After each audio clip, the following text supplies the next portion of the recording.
A 66-year-old guy who was formerly second in line to inherit the British throne is now seen driving about a farmhouse in Norfolk in his Range Rover while his whole family acts as if he has already vanished from the face of the earth. It was intended for Andrew Mountbatten Windsor to simply vanish into the English countryside and fade away from the public eye without any drama or controversy.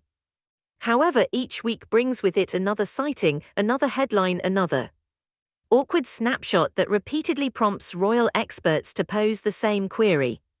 How much lower can this man go? Andrew ultimately moved into Marsh Farm, his new permanent home, on Easter Monday, April 6, 2026. Marsh Farm is a 5-bedroom farmhouse nestled in the village of Wolferton on the Sandringham estate, some 2 miles from King Charles's own Sandringham House. He spent his first night there alone, according to Hello magazine. There was simply a man, his dogs, and a newly built 6-foot perimeter fence that hadn't been there until the weeks prior to his arrival. He was photographed walking his dogs alone across an empty field with no one by his side, no welcome committee, and no family members offering assistance. That fence has a very specific function, and the rationale behind its hurried erection reveals everything about Andrew's treatment by the British public, even in remote rural areas. A few days before to Andrew's transfer into the later, 4 demonstrators drove over to Marsh Farm, scaled the fence, and started yelling insults at the farmhouse while Andrew was allegedly inside. The altercation was swiftly defused by his security staff. The message had already been delivered with perfect clarity when the demonstrators leaped back into their car and drove away. The British people have not forgotten what this man accomplished, even though he was hidden behind brand new gates in the Norfolk countryside, distant from London and the scrutiny of the metropolis. Represents, and they have no intention of letting him forget it either. You must go back in time to February 19, 2026, Andrew's 66th birthday, when Thames Valley Police arrested him at the Sandringham estate on suspicion of misconduct in public office, in order to fully comprehend why royal commentators have started using phrases like "how much lower can he get?" He was detained and questioned by authorities for 11 hours in a row, and CNN reports that this arrest marked the first time in hundreds of years that a member of the British royal family had been arrested by the police. The investigation focuses on whether Andrew gave Jeffrey Epstein access to private information while he was the official trade envoy for the United Kingdom, a position that gave him access to high-level connections and sensitive information on several continents. The way King Charles reacted to his brother's incarceration revealed a lot about where the family's position on the issue was genuine. In a public statement, the king affirmed that the law must take its course and added that he fully supported and cooperated with the authorities' inquiry. According to a royal source cited by CNN, Buckingham Palace received no prior notice at all, indicating that the king's own brother was being detained. The palace learned of this news at the exact moment every regular member of the public became aware of it. Take a moment to consider that truth, because it highlights the remarkable gap that has developed between Andrew and the organization he was born into. Andrew had already been methodically deprived of almost everything that had previously constituted his public persona at the time of his February arrest. In October 2025, King Charles revoked his HRH honorific and royal titles after he had already lost the freedom of the city of York back in 2022. The defense attorney's confirmation in December 2025 that Andrew's last surviving military rank had been formally revoked, depriving him of any ceremonial posts or honors that had accompanied him throughout his adult life, was what many saw as the last humiliation. Both the Duke of York and the title His Royal Highness are no longer applicable to him, leaving Andrew Mountbatten Windsor as merely a name. Deprived of official status, honor, or rank. Following the arrest, Andrew was evicted from Royal Lodge, the large 30-room Crown estate in Windsor that he had lived in since 2004 and had insisted for years that he would never leave. Wood Farm, a small cottage on the Sandringham estate that the larger royal family usually saves for vacations and brief visits, served as his temporary landing place. The Sun claims that Wood Farm can get up to £4,110 a week in rent during peak season, but Andrew was essentially sitting there with no idea when he would leave. This is where the pettiness and dysfunction of the situation almost get comical. The Duke and Duchess of Edinburgh, Prince Edward and Sophie, reportedly requested Wood Farm for their Easter vacation, just as they do annually in accordance with long-standing family custom. However, according to a Sun source, Andrew was dragging his heels about leaving, reluctant to admit that his other family members required temporary housing to be removed. After negotiating with Andrew to leave a property that was never intended to be his permanent residence in the first place, Edward was eventually compelled to go visit his elder brother.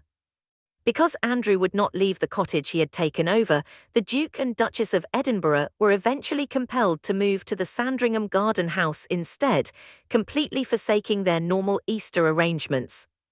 When royal expert Matt Wilkinson explained on the Right Royal podcast that sources had predicted Andrew would be in his final exile by Easter, the first weekend in April, Wilkinson perfectly captured the mounting pressure. However, Wilkinson added that he had a sneaking suspicion Andrew might be moved even sooner than that because the family so badly wanted Wood Farm back. The word exile continues coming up in every news about Andrew's predicament, including remarks from palace insiders and royal specialists as well as remarkably consistent tabloid headlines. Nevertheless, Andrew has been photographed quite frequently over the past few months for a man who is purportedly living in exile, out of sight, and maintaining a very low profile. Photographers caught him strolling around Wood Farm with his pets for about 90 minutes in late March. This was his first photo since the February arrest that had put him back in the news. As stated by according to a source cited by Radar Online, Andrew had essentially consented to remain completely hidden, functioning under a sort of unofficial house arrest arrangement, in exchange for King Charles continuing to finance his private life and pay for his security expenses. This makes the constant stream of recent photos all the more telling about his incapacity or unwillingness to truly vanish. Then followed the mystery woman sighting, which dominated headlines for several days in a row and was excitedly reported by tabloids. It generated a great deal of conjecture over the precise person Andrew was meeting. Photographers saw Andrew driving his Range Rover into Marsh Farm with one of his dogs on his lap, a protection officer sitting next to him in the front passenger seat, and what looked to be a woman sitting by herself in the back of the car. According to a source cited by Radar Online via Yahoo, there was a growing sense of mystery about Andrew Mountbatten Windsor and the possibility that he had been smuggling The presence of a mystery woman in his new residence suggested a degree of concealment that reflected the larger situation he was now stuck in. No authoritative source has ever verified that woman's identification. Palace insiders said nothing at all about it, and the rumors just lingered in the air without a response, making an already strange scenario even more weird. Another Daily Mail photo of Andrew driving across the Sandringham was delivered on April 1. Grounds this specific picture depicting him as having a dejected expression while operating a vehicle. The Mirror received an exclusive photo of Andrew grinning on Easter Monday as he drove to meet with Edward Parsons to finalize plans to move into his new permanent residence at Marsh Farm. In the meanwhile, on Easter Sunday at St. The rest of the royal family put on what can only be called a well-planned demonstration of harmony and normalcy at George's Chapel in Windsor. Prince William, Princess Queen Camilla and King Charles. After being forced to miss Easter services in 2024 and 2025 due to her cancer diagnosis and subsequent treatment, Catherine attended the service with their 3 children for the first time since 2023. Among the family members making their way into the chapel, Andrew's own daughters, Princess Beatrice and Princess Eugenie, were noticeably absent from the ceremony. Andrew's ex-wife Sarah Ferguson likewise did not make any appearance of any kind. Naturally, Andrew stayed away from the Easter festivities entirely, spending time alone in Norfolk as his family gathered in Windsor without him. Richard Fitzwilliams, a royal expert, told Fox News why the York family chose not to attend the Easter service. Fitzwilliams bluntly stated that it had been obvious for a while that the York brand was toxic after Andrew Mountbatten Windsor's arrest and what Fitzwilliams called Sarah Ferguson's disgrace. Fitzwilliams continued, saying, "The daughter's presence would have overshadowed the entire occasion, which is a very kind way of letting them know that they weren't wanted anywhere near the cameras or the carefully curated public image the palace was trying to create." As Andrew Mountbatten Windsor settles into what palace sources claim will be his last home, where does all of this leave him?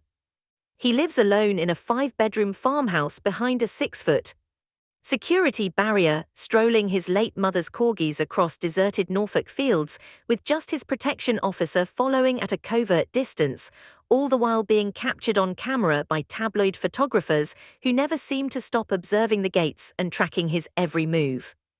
He was robbed of his titles, his Windsor estate, his military status, his reputation, and more the support of the family that had previously shielded him at every turn, regardless of the scandal or controversy, when royal. Expert Roya Nicker, who was extraordinarily diplomatic about the whole affair, told the BBC that Andrew's exile at Marsh Farm was a very obvious message that he was no longer welcome in the main family circle.